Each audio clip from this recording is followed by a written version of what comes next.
Welcome to this special edition of Great Lakes Outdoors World Travel Adventures. I'm your host, Rob Trott. On this week's show, we're going to take you back to central Louisiana, where Susie, along with Bart Graves, are still looking to bag their bucks. And then we'll talk to Blackhawk owners Grady Weeks and Kenny Wood to get you all the information on this one-of-a-kind whitetail hunt. So you stay tuned. We'll be right back with some exciting whitetail hunting right here on your Great Lakes Outdoors.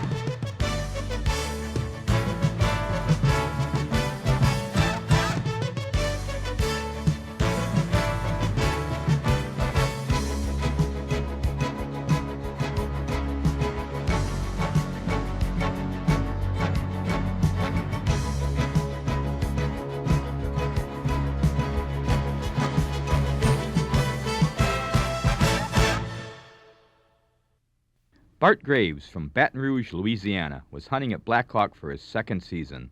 Let's join in as Bart and guide Kenny Wood are already on stand. A short time after Bart and Kenny got set up, this big guy came in and marked his territory and freshened his scrape. He was a real bruiser and tempted Bart, but he decided to pass, believe it or not. Take a look at this big fella. Would I have passed on him? Not.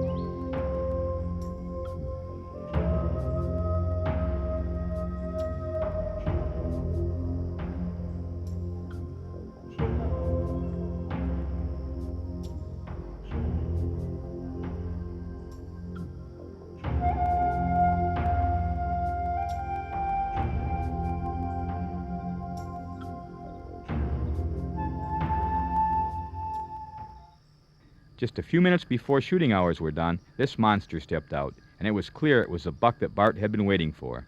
But he never gave Bart a good shot before again disappearing into the evening. Maybe tomorrow, Bart.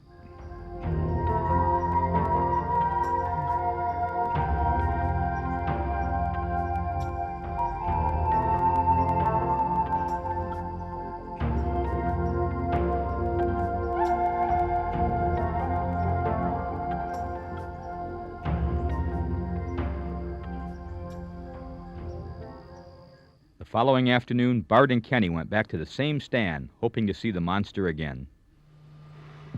It's a nice, kind of overcast afternoon, about 3 o'clock.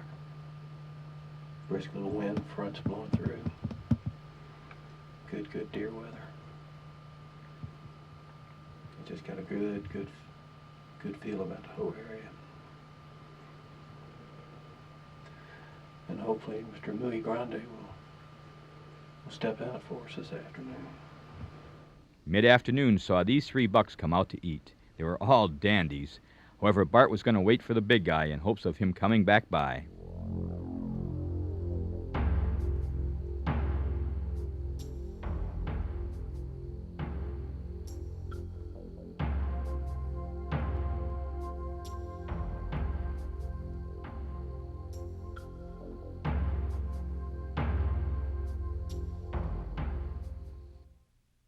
Suddenly there was movement to the right, and sure enough, it was Mr. Big himself. Hopefully he would offer Bart a good shot this time.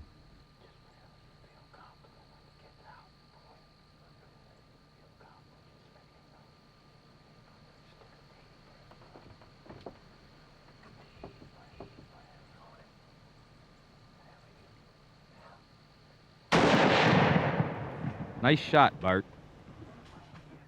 All right, well, that was a great shot, man. You didn't get nervous, did you? Nervous? Good God, man. Come on. He gave me too long to think about it. That happens that way, though. When you see them like that come through the woods, just see horns. Oh, man. A couple of minutes later, Bart got a close-up look at this monster, and to say he was excited would be quite an understatement. Watch this. Good looking buck there. Woo! Man! Bart Graves, you shot this deer last night, and it's a dandy. It's the best one you've ever gotten. Isn't it? Yeah, it is. Yeah, the only deer I've got that's in this class is the one that I took last year at Blackhawk. So they've done it 2 times in a row for me, back to back. I saw that one last year. It's pretty close, but I think this one's a little bit wider, isn't it? It is. He's almost 20 inches inside spread. What do you think he'll score? Gross in the 170s. I don't think there's any doubt about Wow. that. Yeah. So that'll put him in the definitely. book, huh? Oh, sure. Absolutely. That's a dandy. Why don't you tell us the story? I know you weren't too far from here, right across there, in fact. Yeah. One of the owners of this place, Kenny Woods, along with Grady Weeks, they had spotted this buck about 3 days ago. So we stayed in the area for three days, hunting in the morning, hunting in the evening, and they knew that if he followed his pattern, that eventually he would come out again. And late yesterday evening, that's exactly what he did. So he's just a good solid buck, and we decided to take him and harvest him. And this is the sort of deer that, you know, Blackhawk produces year in, year out. And we've been here a couple of days now. I took a real nice 8-point this morning, as you know. I saw that. That was a dandy. Saw Had it. 10-inch tines on those G2s. and Right. That's what we were after, and they consider that a management buck. You know, that's an awful nice buck, you know. Well, I tell you, that may be a management buck to them, but to you and I, it's a buck of a lifetime. Absolutely. And as this one is, you know, and then we've seen, I don't know how many bucks. I've lost track in the last we've hunted 2 mornings and 2 nights, and dozens, literally dozens of bucks, seriously, and very few are anything less than an 8-point, you know. I got to ask you, you've been around a lot of places and hunted a lot of places. How do you rate this place as far as whitetail trophies? And I tell you, after 2 days, and I told Grady this morning after I shot mine, absolutely, I have never seen as many 10, 11, and 12s and bigger. Normally you see a handful of 10s and 12s and a whole bunch of 6 and 8s. But the hardest hunt here is to get an 8-point. I'm telling you right now, I had to pass 11s and 12s for 2 days to find an 8-point. Susie and her guide Grady, despite the rain, hung in tough, looking for a big 8-point.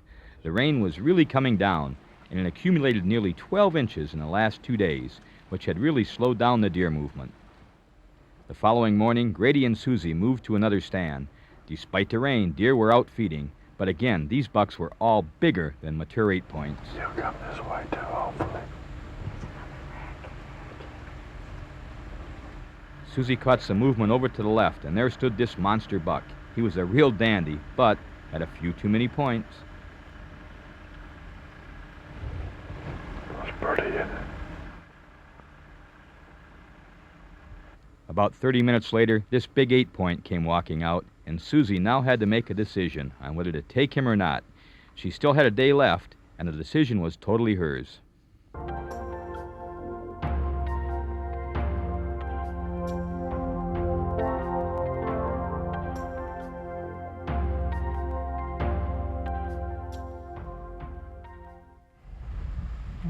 There he goes. Guess that's my decision. I didn't pull up my gun. Well, the weather's changing. It's been raining. It looks like there's a nice little cold front moving in. I can see some blue skies. And it's a young 8. And I think you're going to be proud of the fact that you let him go, because I think we can move over, play this win. And I think you made the right decision. It was a tough decision, let me tell you. We've had 3 solid days of rain. That blue sky had something to do with it, and you two telling me, wait. And he was young, you're right. If he was that awesome now, at what, a year and a half, maybe 2? Absolutely. Can you imagine what he'll look like next year? Right, and I tell you, if it was to continue to rain, I would say let's go ahead and take that deer, even though he was young, but he was a nice 8-point. But I think we can move over to a different location now. This wind switched out of the north. It's clearing up. I think you'll do better. So we'll just have to wait and see, but we'll go try. I'm counting on you, Grady. I'm counting on you. I think we can do better. Let's head for a cup of coffee then. Okay, that'll work. Okay. Susie was now down to her last hunt, and I think she was starting to regret not taking the 8-point from the day before. This 10-point was checking out some does at close range, but they weren't interested in him.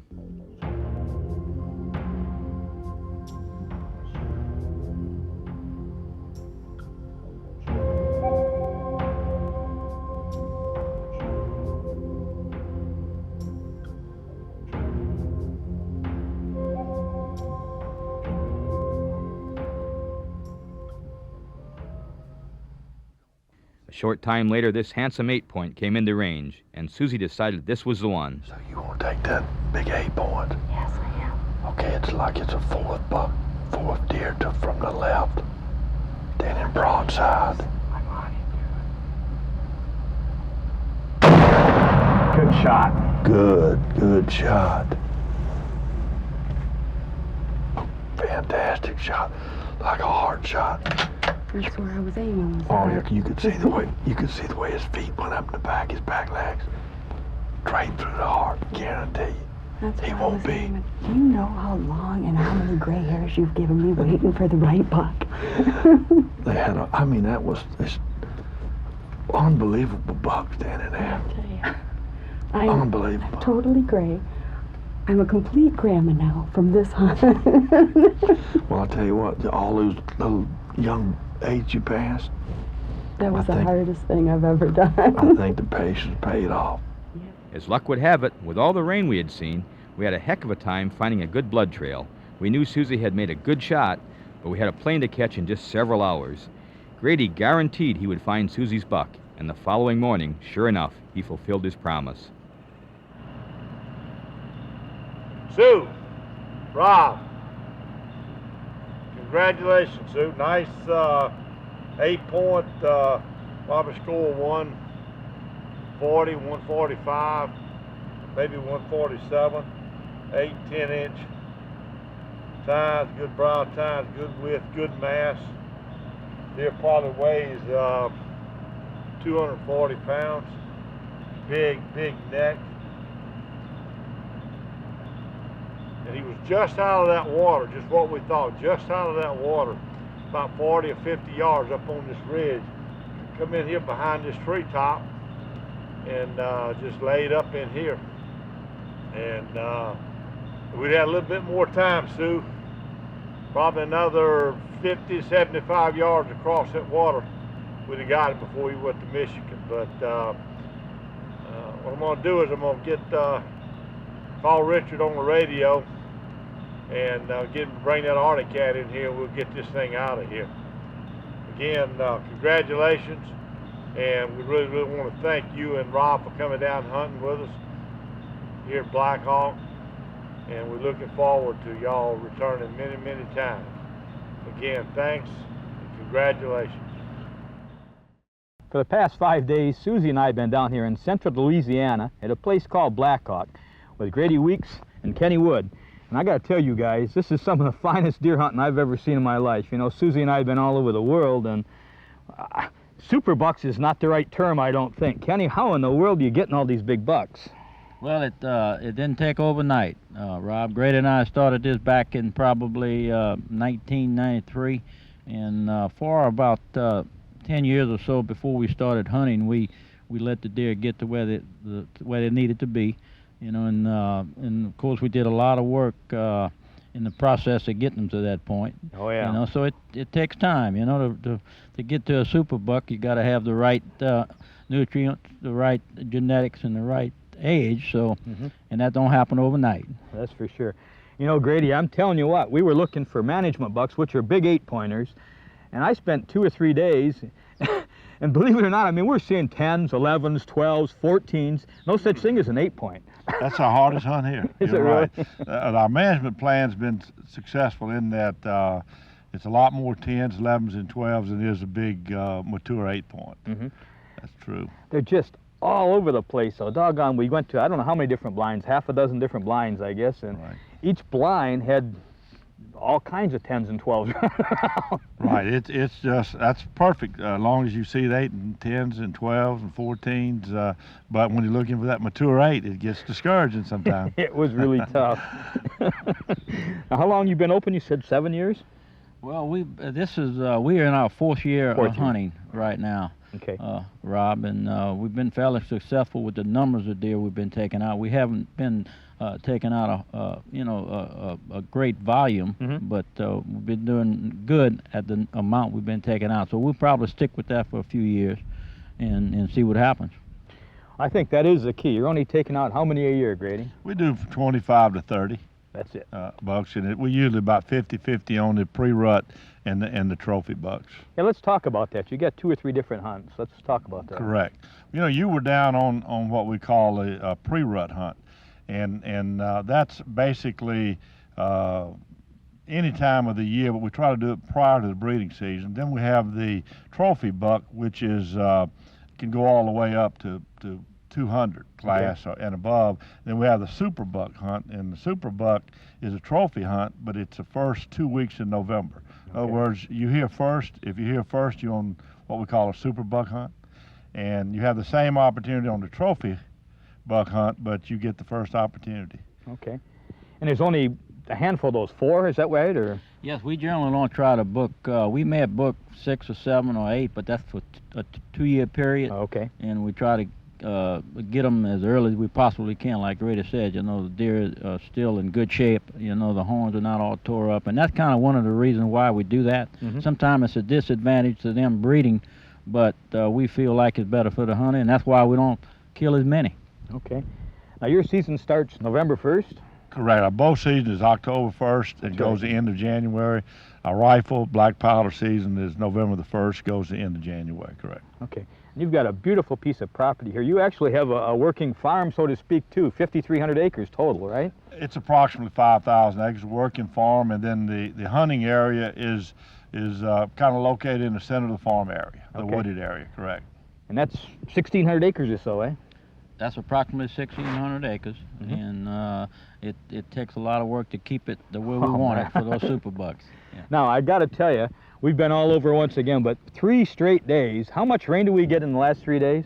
I was noticing the TV in Fort Polk, which is about 80 I don't want to miles. talk about Fort Polk. I told you that Well, earlier. you said that earlier. You were there early in your career, but they have a rain meter. I think they said like 12, 13 inches in those days.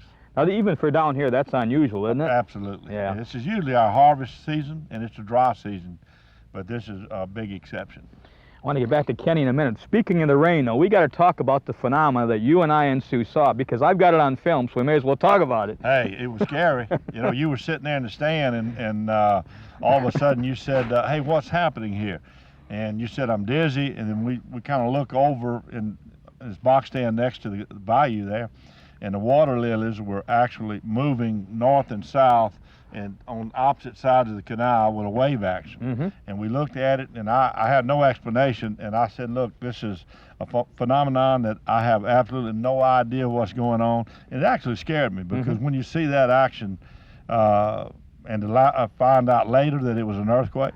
In Alaska, though. Exactly, an earthquake in Alaska, hard to believe. But there was on the local news down here, other people saw the same thing we did in Louisiana. Right. So It was a scary situation. There's no explanation for it other than an earthquake, and sure enough. that's what it was. Let's talk about your accommodations, Ken. You got some beautiful accommodations down here. Yeah, we have the way we have it set up, Rob. We have 4 private cabins. You know, normally, like we said before, we don't try not to take more than 4 hunters at a time. So that way we have a private cabin for each hunter if they desire. And if we have several guests, we always have extra facilities. We have the lodge. We have 4-bedroom lodge for extra guests, and we have a separate dining hall that everyone comes to, and it's kind of a little inconvenient, but Greg and I set it up that way because of the privacy you have. You know, if you want to go, it's not in all one building, and it works fine. Everybody likes it. It was nice. And you have your big lodge, too, so if you wanted that type, you can stay there, too. Right. And the food, Grady, second to none, I'll tell you. Jerry and Eva are just, not Eva, what is it? It's Eva. Eva, I was You're right, right. okay. You're I'll be absolutely doggone. right, yeah. I never got it right. Right. Okay, That's- great food, though. It is. They do a good job on the food. Sometimes it may be a little bit too much. You always gain a little weight from when you get here to when you leave. Your pants are a little bit tighter. Yeah, I noticed that. We were kind of on a diet when we got here. We're going home today, and we're going to be on a diet again, I think. But also, you know, you take the hunters, because it's a big piece of property, in these little carts, and that really helps, doesn't it? You can get right out to the blind. And Correct. We use if it's wet, a vehicle will tear your roads up, and Kenny and I take pride in our road system throughout the property, and we use a golf cart, easy go cart, and then our specialty, if it is wet, is Arctic Cat. That's the #1 guy to get the feed where it's got to go, and the people got to go when it's raining like we were. Easy go, or the cart won't make it. Then you got to go step up to the Arctic Cat, and in some instances the Kubota. But that's what we do. It's tough, but. I hear you. Now, for weapons, we talked about a bow and arrow, but we use muzzleloaders. But what's a good rifle? Probably any rifle you're used to that shoots well, right? Yeah, generally, if you're accurate enough, but we recommend that you shoot something a 7mm or more, because you know these super bucks get up in the 250 to 300 pound in weight, so it's a pretty heavy animal. And if you don't hit him in the exact right spot, you know, it's tough. You don't like to take a big group, but if somebody had some customers or corporate people, you could probably take 4 or 5 at a time, maybe, or something like that. That's kind of what we specialize in. Kenny and I like to, if you have a employee or someone that you want to reward for a job well done, and you want to send them to Blackhawk to get a trophy buck of a lifetime, then you can give us a call. We'll pick them up at the airport, meet them, bring them over, feed them, and make sure they kill a super buck. And we take pride in a lot of the companies, CEOs of these major companies send people down for Ken and I to take care of them, and that's a good hunt, and we enjoy meeting those people. Well, guys, I'll tell you, I've really had a great time. I know Susie has, and I want to thank you for inviting us down here. Well, thank you, and thank Susie. We really enjoyed that. Y'all not only is very special to us, and we think we've created, hopefully, at least we think so, Ken and I, a friendship that'll last way, way beyond this hunting trip. I hope so, too. Thank you, sir. Okay, Rob. Good. It was a pleasure. Thank you very much. We really enjoyed you and Sue's company. Thank you. Really did. If you want a good hunt, I mean a real super buck hunt, make sure you come down here to Blackhawk in Concordia Parish, Louisiana. That's this week's show, everyone. We had a fantastic time hunting whitetails down here in Concordia Parish, Louisiana, at a place called Blackhawk. We'd like to thank its owners, Grady Weeks and Kenny Woods, and the entire staff for just a wonderful 5 days. So until next week, I'm Rob Trott saying, get outside. There's no better place to be.